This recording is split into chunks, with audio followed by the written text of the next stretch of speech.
Salut à tous, dans cet épisode, je vais avoir le plaisir de vous présenter un petit pays, pas si petit que ça, qui est sous-coté. Ce sera un petit épisode et on va parler de la Bolivie. Alors, qu'est-ce que tu vas y apprendre dans cet épisode? Tout simplement, déjà comment rentrer dans un des bidonvilles en Bolivie sans avoir de problème, sans pression et en te faisant plein d'amis dans ce bidonville tout simplement. Et je vais aussi entre autres te parler de comment survivre à la route de la mort qui est la route la plus dangereuse du monde tout simplement. Commençons par mon arrivée à La Paz. Donc je suis arrivé dans cette capitale qui est la capitale la plus haute du monde et le bidonville qui crée un petit peu le doublon de la ville de La Paz s'appelle El Alto. Je suis donc allé résider là-dedans. J'ai trouvé donc une famille pour m'accueillir là-bas et je suis tout simplement resté une semaine chez eux, tout ça parce que je voulais rester à La Paz plusieurs jours. Alors il faut savoir que La Paz c'est à environ 4000 mètres d'altitude. Du coup il y a pas mal de gens qui ont de la peine à y respirer quand ils y viennent parce que c'est une ville qui est très haute. Les plateaux andins sont très hauts et puis La Paz ne fait pas exception. Et vu que je suis allé là-bas pour un petit peu randonner, pour voir aussi le lac Titicaca dont je reparlerai un petit peu plus tard, mais également pour pouvoir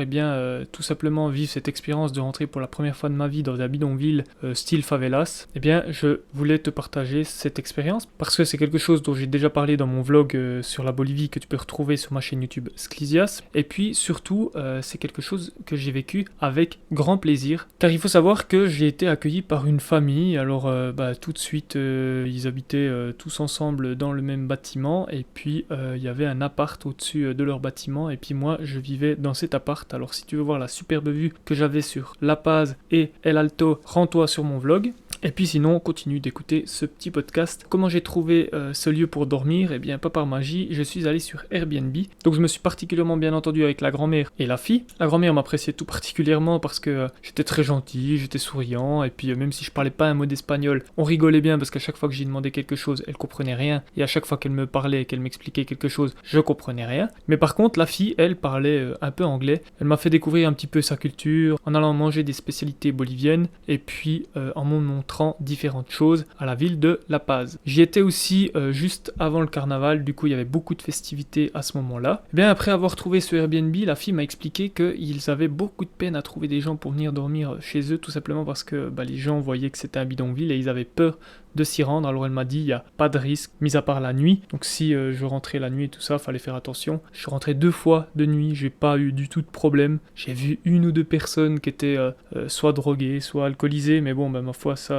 c'est des gens qui sont dans leur trip. Si tu les approches pas, il y a rarement de gros problèmes. Après voilà, je veux dire, je traçais et puis c'est tout quoi. Il n'y a pas grand chose d'autre à faire quand tu vois ce type de personnes. Mais tu peux aussi en voir dans nos villes ici actuellement. Donc il n'y a pas grand chose qui me fait te dire qu'il y a plus de danger là-bas que ici. En tout cas, durant toute la semaine que j'ai fait, je me suis pas senti une fois en insécurité.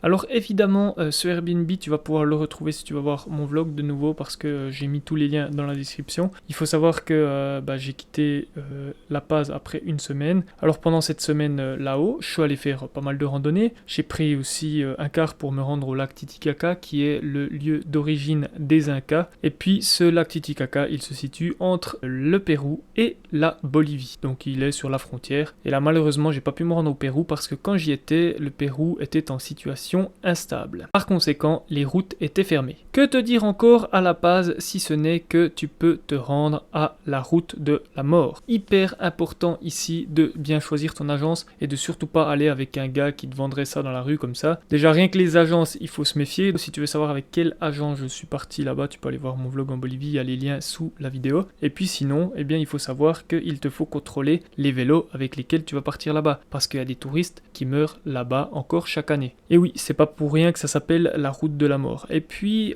pour la petite histoire, la route de la mort, tu vas y arriver. Donc après avoir choisi ton agence, il faut vérifier tes frais avant de partir, même si tu pars avec la meilleure agence, même si tu pars avec l'agence que je t'ai conseillé. Et puis, il faut vérifier aussi que ton guidon tourne bien, parce que tu vas arriver vers des falaises qui peuvent tirer en profondeur jusqu'à 130 mètres. Donc il faut savoir que il n'y a pas de barrière, hein. Donc si tu tombes, c'est ciao. Je vais te donner aussi une anecdote, parce que je pense que c'est assez assez sympa de le savoir, ou glauque, je sais pas, à toi de me dire. Mais les virages, chaque virage en fait a presque un nom, donc ce sera le virage argentin, ce sera le virage allemand, etc. etc. Et puis ce virage correspond à la mort, entre guillemets, et je prends bien des guillemets, la plus extraordinaire qu'il y a eu dans ce virage, c'est-à-dire la mort, par exemple, si c'est le virage argentin, bah peut-être que l'argentin, là, il est mort en tombant dans 130 mètres de fossé. Ouais, c'est un petit peu glauque, je te l'accorde, mais bon, bah, en gros, c'est les histoires qu'on te raconte quand tu vas descendre tout le long en bas. Il faut faire très attention parce que souvent il pleut là-haut, et puis quand il pleut, et ben,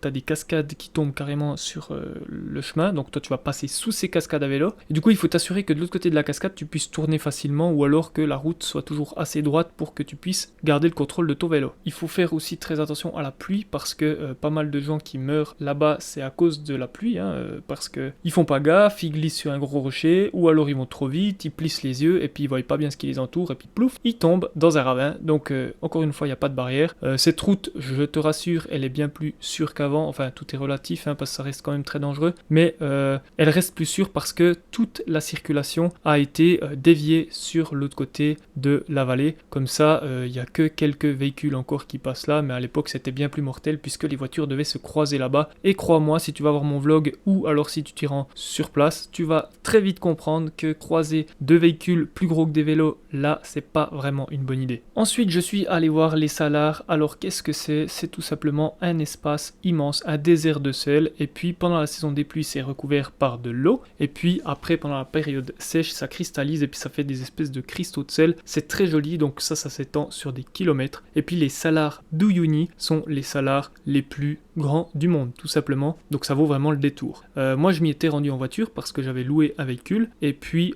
en louant ce véhicule, évidemment, vous avez l'interdiction, comme la plupart des véhicules que vous allez louer là-bas, de vous rendre dans l'eau de mer et également dans l'eau des Salars, qui est pas la même, mais presque, puisqu'elle est aussi très salée et que du coup, elle risque de faire de la corrosion sur la carrosserie. Je me suis arrêté avant et je suis allé un petit peu marcher par là-dedans. J'ai pas fait très long puisque j'avais pas de bottes de pêche et que c'était inondé. Vous pouvez demander aux agences de voyage de vous y emmener, ou alors vous pouvez louer un véhicule 4x4 pour vous rendre là-dedans en saison des pluies. Quand c'est sec, normalement vous devez pouvoir vous y rendre, mais je ne sais pas, je vais pas l'affirmer puisque je n'y suis pas allé quand c'était sec. Alors parlons aussi de la voiture puisque je viens de vous en parler. Il faut savoir qu'avec la police, vous allez avoir de temps en temps quelques petits soucis si vous louez une voiture. Le reste du temps, je n'ai pas eu de problème, mais quand j'ai loué ma voiture, il y avait des checkpoints officiels et des checkpoints non officiels. Donc les checkpoints officiels, c'est plutôt les péages où là vous allez arriver, c'est des civils, quelquefois des flics. Ils vont vous prendre la somme qui est marquée sur le poste de péage, et puis si c'est pas marqué, bah, ce sera une petite somme, et puis ce sera pareil que les Boliviens. Et puis les checkpoints non officiels qui sont ceux où on vous tend une ficelle ou une corde au milieu de la route, et puis tant que vous n'avez pas payé, vous passez pas. Et puis là, souvent, c'est tenu soit par, rarement par des habitants, mais plutôt par des flics. Et puis des flics qui, quand ils vont voir que vous êtes étranger, vont pas gêner de vous faire payer bien plus que les Boliviens. Alors là, bien évidemment, j'ai utilisé la technique, ma fameuse technique du porte-monnaie vide, et puis j'ai réussi à limiter les dégâts parce que sinon vous leur donnez vraiment trop, ils essayent de vous dépouiller. C'est les seuls soucis que j'ai eu de toute la Bolivie, je vous en parle parce que il faut pas parler toujours que du beau, que du bien, il faut aussi dire les choses qui ne vont pas, et surtout pas que vous ayez de mauvaises surprises si vous décidez de vous rendre en Bolivie après avoir vu mon vlog ou écouté ce podcast. Ensuite, je me suis rendu aussi dans un refuge pour animal. Donc pour la petite histoire, c'était une Suissesse qui s'était mariée à un Bolivien qui ont divorcé par la suite, et la Suissesse a gardé le refuge, du coup elle parlait parfaitement français. J'ai pas fait grand chose en allant dans ce refuge, je vais pas commencer à m'inventer une vie et puis à vous dire que je suis allé aider les animaux dans le refuge. Alors je les ai aidés indirectement, c'est-à-dire qu'en allant passer 2 nuits là-bas, j'ai une partie de ce que je payais pour mes nuits allait dans l'entretien des parcs pour les animaux, et aussi évidemment pour la nourriture des animaux, etc. etc. Et puis sinon c'était tous des bénévoles qui étaient là-bas, et donc il y avait un peu des bénévoles du monde entier. C'était assez intéressant parce qu'on a pu un petit peu échanger ensemble. J'ai pu aussi voir plein d'animaux que je n'aurais jamais vus, comme des chats sauvages. Alors ça vraiment, on aurait dit des petits tigres, c'était vraiment trop cute, mais je vous promets qu'ils étaient pas si cute que ça parce qu'ils rôdaient vraiment comme des félins, des vrais félins sauvages. Et puis on m'a interdit bien évidemment de mettre les mains à travers la cage parce qu'il y aurait un gros risque de se faire mordre, et puis ça peut créer bien évidemment des infections. Bref, j'ai vu aussi plein de beaux petits perroquets, plein de couleurs, plein d'autres animaux aussi. Alors ces animaux, malheureusement, ils sont bien souvent maltraités parce que c'est des animaux qui viennent par la mafia, ou alors c'est des gens qui décident de les acheter via la mafia pour les avoir chez eux parce qu'ils les veulent comme animaux de compagnie, comme ça peut arriver de temps en temps chez nous, moins souvent, mais là, vu qu'on est dans un pays où il y a l'Amazonie, bien évidemment, il y a un marché noir immense, et puis ce refuge les recueille, les laisse en extérieur, dans leur milieu naturel, bien évidemment surveillés, et puis avec des clôtures, mais voilà, donc il y a le gouvernement bolivien qui les amène dans ce refuge quand ils en trouvent. Il y a plusieurs autres refuges comme ça dans le pays, et puis je l'avais aussi mis dans les liens de mon vlog en Bolivie sur ma chaîne YouTube. Si jamais ça vous intéresse, si jamais vous voulez aller faire des dons, c'est totalement possible. On arrive déjà à la fin de ce podcast, et puis je voulais encore te reparler d'un truc, puisqu'on a commencé à La Paz, et bien on va finir à La Paz ce podcast. Il faut savoir qu'il y a un téléphérique aussi qui sert de métro, même si les bus sont bien plus populaires à La Paz que autre chose. Il n'y a pas vraiment de train ou de ligne de métro souterraine. Du coup, ça sert un petit peu de métro d'avoir ce téléphérique, et puis il est tout neuf, hein. Il est made in Suisse en plus, donc les produits viennent de Suisse de ce que j'ai vu, et puis certainement que l'installation a été faite avec l'aide de la Suisse aussi. Les utilisateurs de ce téléphérique sont bien évidemment les touristes, et puis il y a aussi pas mal d'habitants qui l'utilisent pour se déplacer, et puis pour pouvoir éviter la cohue générale. C'est très sympa, hein. Tu peux voir la ville en contrebas, et puis les nombreux terrains de foot qui sont très très utilisés, croyez-moi, tout particulièrement en Amérique latine. Voilà, je te dis donc merci d'avoir écouté ce podcast jusqu'au bout. C'était un petit podcast peinard, et puis je te souhaite une toute belle journée ou une toute belle soirée, tout dépend à quel moment tu m'écoutes, et je te dis bye bye.